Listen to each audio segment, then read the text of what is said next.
Guys, pay attention now. You've already written a couple of Kotlin programs so far, starting day 2 of our training. So you've already seen in yesterday's class writing some basic Kotlin programs. Now, one danger at this point is you get so used to using the wizard and having the IntelliJ program doing the work for you that you might not be connected enough with how the structure of a Kotlin program in IntelliJ works. So let's take a program right from the beginning without using any wizards, right? So we're going to go here and say File, New, Project. Let's give it some name.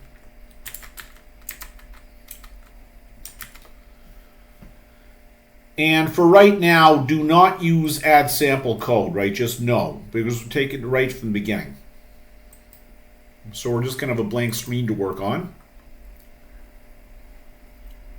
So there's our project, and there's our source file, and there's our main. And in more sophisticated classes later, we will have several packages. For right now, it's enough to know that main is the package name for your program. If you programmed in Java, you know what a package is. If you haven't, doesn't matter. Just accept that that's the way it is. Now I'm going to take my Kotlin folder, right click and say new, and here I'm going to say make a new class, because before when you got the startup code going it did that for you. Give it any name you want, doesn't matter.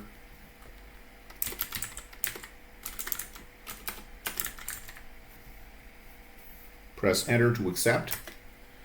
And now there we have our class. Now the first thing you need to understand is that the function main needs to be outside of any class, right? It needs to be at the highest level, right? So we'll do func main, and it must be called function main.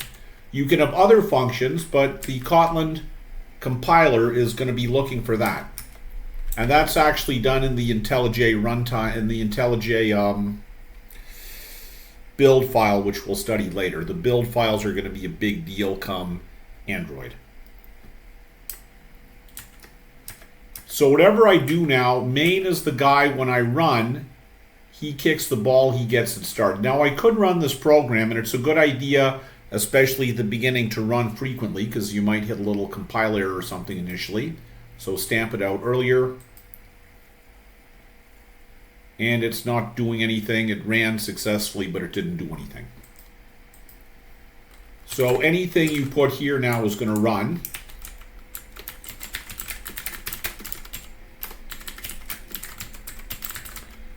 And let's run that again. I could either run it here or here.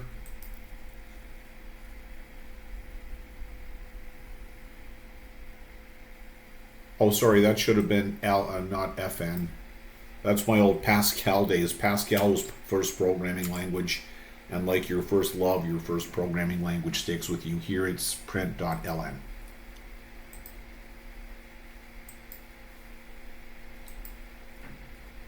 So it's running, it's going. Now, how do we make classes? Because it would be possible you could put all of your code in function main and it would run, but it wouldn't be object-oriented. The goal now, you need to start programming your mind to understand that everything needs to be in a class, and we want to observe good object-oriented design, and we'll study more on unified process later to see how we turn a description of a problem into classes. Where do these come from? There's a methodology, but that's not today's topic. Now, every code, I could put data attributes here, but I want to keep it simple. It's enough to know that a class can contain only two things. That's all, never any more. It could contain data fields,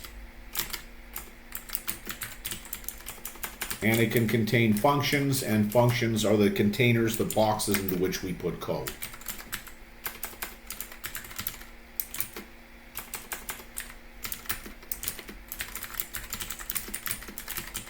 Very cool. So let's make a function now, just like we made function main. Let's call it attack. Actually, no. Let's go and make our other functions first. So I'm going to make a class called the Federation, which is us, the good guys.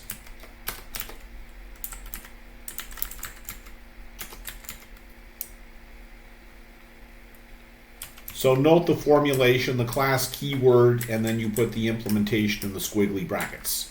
And if I put code here, it's going to be a compiler, right? If I put a print line here, it would be a compiler because code needs to be contained in a function.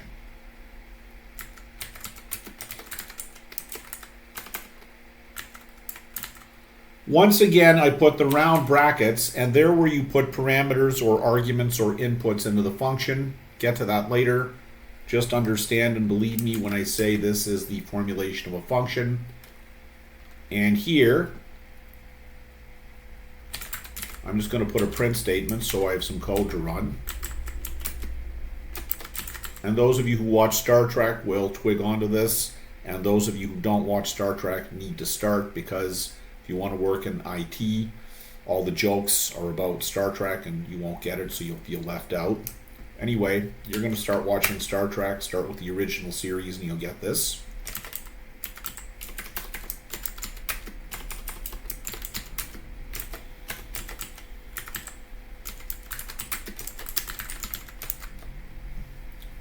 And now we're going to have our enemies, which are the Borg.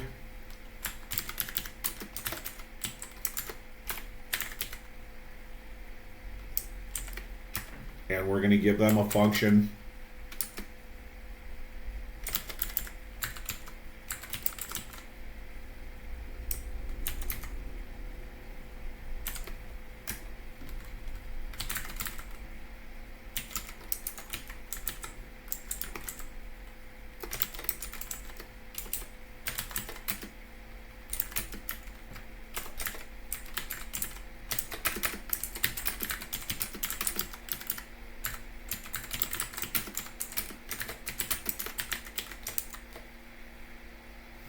All right, so let's run this now to make sure we haven't made some compile errors, misspelling a keyword or something.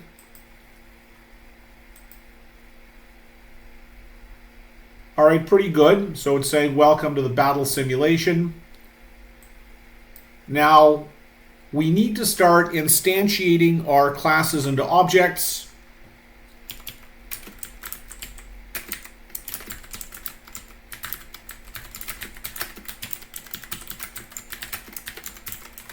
And then we need to run methods on those objects to get stuff to happen.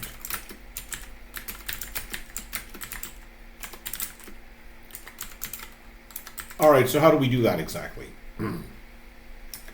Well, we make a object from a class. So a class is a blueprint, a recipe, and the object is the building or the cake. It's the thing you make based on the class. So here I'm going to say val, because your objects in Kotlin can be val or var, and when you use one or the other we'll get to later. Right now let's just make our basic program work. So I need an object reference name, so I'll call it good guys equals federation. Now, you need to put round brackets here because you want to call the constructor. You want to construct an object reference based on the class federation. If you did not put round brackets, you would now be making a static call to that class. Sometimes you need to do that, but for right now, just remember you're constructing, you're calling the constructor.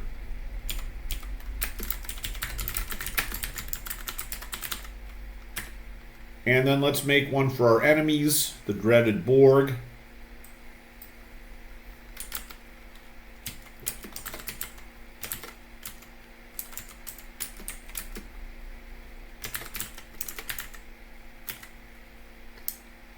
And let's run to see it's going okay without any errors. Pretty good, no errors. Now, let's call our methods, right? So the next thing we're going to do is to start to deliver the use cases, or the thing that our program has to deliver. And again, everything is done up here in function main, and function main is at the highest level. It's outside of any class. Why? Because that's the way the Kotlin language compiler is meant to run. And I do have good references on how the Kotlin language runtime works if anybody wants it, but I'm not going to talk about it too much here in our introductory class. So now I'm going to go to my object reference.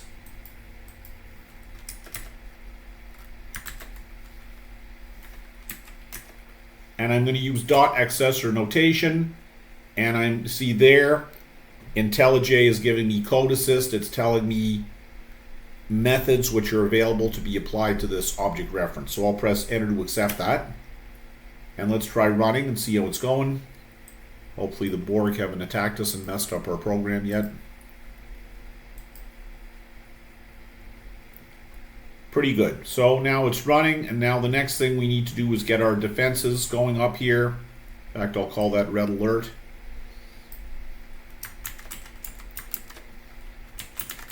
And we're going to say object reference, which is the federation. Once again, IntelliJ is jumping in with code assist complete. Press enter, dot, and then we're going to call our method, which is not showing up. Now the fact that this is not showing up lets me know I did something wrong. Okay guys, I figured it out, and it's the kind of thing your eye can slide right over. Maybe some of you already figured it out. I am calling red alert on the, see here we have the good guys. I should be calling it on the good guys, because the good guys is the object reference and the federation's the class name. So I was incorrectly, and it's going to happen, right? It's going to happen to you. Your eyes just slide over it, so just be aware of that. So good guys, it's kind of good this happened in a sense because it makes you more aware of the difference between a class name and an object reference. Let's try it now.